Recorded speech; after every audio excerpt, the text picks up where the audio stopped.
Ouais, c'est Périscope, la passerelle culturelle. Vous avez décidé de nous rejoindre ce soir parce qu'on va parler d'argent, de projets. Faut pas avoir peur de parler d'argent, surtout quand on parle de grosses sommes d'argent, que ce sont des fonds européens et qu'il faut surtout savoir les mobiliser. Bonsoir Frédéric, comment ça va? Bonsoir Fly, ça va très bien. Et vous?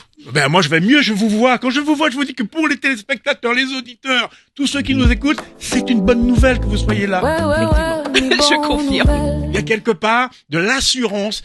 Sinon, la ville de Macouria ne l'aurait pas embauché pour s'occuper des affaires européennes. Côté médical aussi, c'est tout à fait Non, possible. non, pas aujourd'hui. Pardon, non, aujourd'hui on parle de tout ce qui est artistique. On va rester sur les artistes. Souvent les parents pauvres, hein, il faut dire. Moi, je rêve d'un opéra, effectivement, en créole, avec des rythmes locaux et en même temps cette influence de la musique classique. Pourquoi pas? Il y a des fonds européens. Il y a des fonds européens. Hein.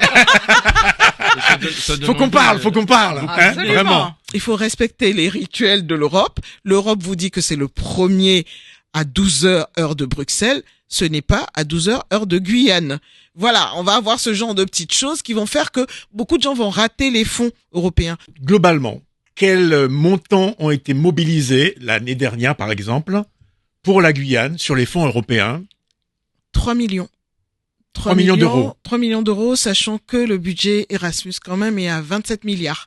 Donc il y a de la place, il y a de la marge. Oui. Ouais,